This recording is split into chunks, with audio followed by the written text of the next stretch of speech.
پیارے بھائیوں اور دینی بہنوں، احساسات اور خیالات کا اظہار ایک فطری جذبہ ہے۔ لوگ پہلے زمانے سے اس جذبہ کا اظہار کرتے آ رہے ہیں، شروع دنیا سے ہی کرتے آ رہے ہیں۔ اس کے لیے زبان اور قلم کا استعمال شروع میں ہوتا تھا، خطابت کے ذریعہ اور لکھ کر کے۔ پھر پرنٹ میڈیا کا دور آیا، کتابیں چھپنا شروع ہوئیں۔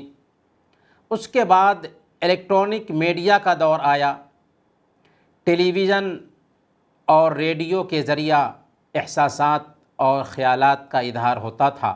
ان آلات میں اب سوشل میڈیا کا اضافہ ہو گیا ہے، جس کی اہمیت ہم سب کو معلوم ہے۔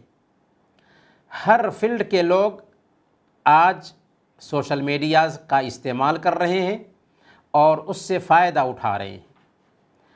آج انٹرنیٹ پر سوشل میڈیا کے سائٹس میں فیس بک ہے، یوٹیوب ہے، ٹویٹر ہے، واٹس ایپ ہے، ٹک ٹاک ہے، ٹیلی گرام اور انسٹاگرام، یہ قابل ذکر سائٹس ہیں۔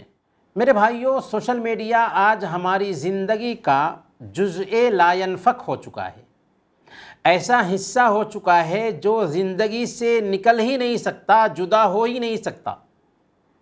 سوشل میڈیا دیکھتے ہی دیکھتے ہم سو جاتے ہیں اور جاگتے جاگتے موبائل کے اسکرین ہم کھولتے ہوئے موبائل پہ نظر دوڑا رہے ہوتے ہیں۔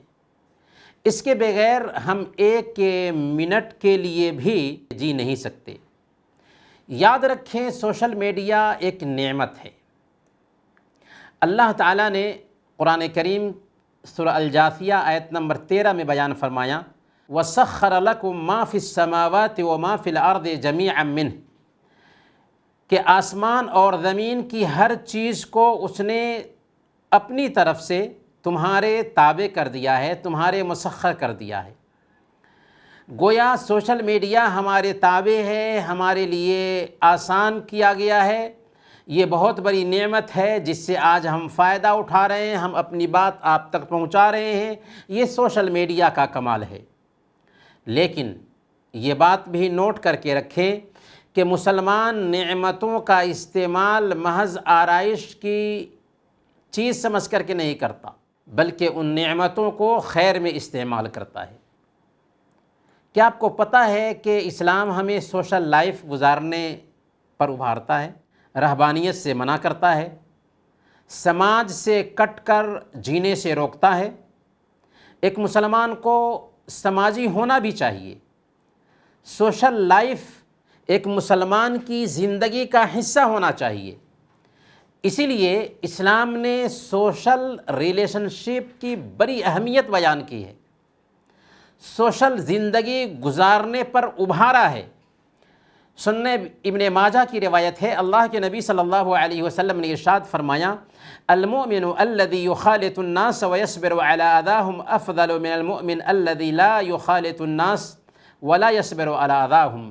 جو مومن لوگوں کے ساتھ مل جل کر کے رہتا ہے اور ان کی تکلیف کو برداشت کرتا ہے، اس مومن سے بہتر ہے جو لوگوں کے ساتھ گھل مل کر نہیں رہتا اور ان کی طرف سے پہنچنے والی اذیتوں اور تکلیفوں کو برداشت نہیں کرتا۔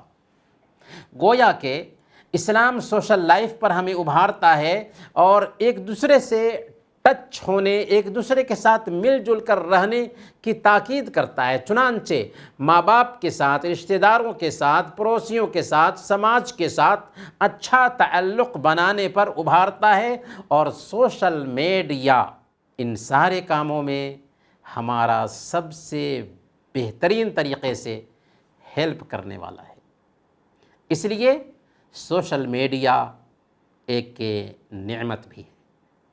لیکن کسی کے ذہن میں ایک سوال پیدا ہو سکتا ہے کہ سوشل میڈیا استعمال کرنے کا حکم کیا ہے، شرعی حکم کیا ہے؟ تو یاد رکھیں، سوشل میڈیا میں نہ خیر ہے اور نہ شر ہے۔ اسے استعمال کرنے والے لوگ اسے خیر اور شر بناتے ہیں۔ اس پر ایک حکم نہیں لگ سکتا کہ یہ جائز ہی ہے یا یہ ناجائز ہی ہے۔ جو اس کا استعمال خیر میں کرے گا اس کے لیے جائز ہے، بلکہ بہت ہی بہتر ہے، اللہ کی نعمت ہے، اور جو اس کا استعمال شر میں کرے گا اس کے لیے ناجائز ہے، اور یہ اس کے لیے وبال جان ہے۔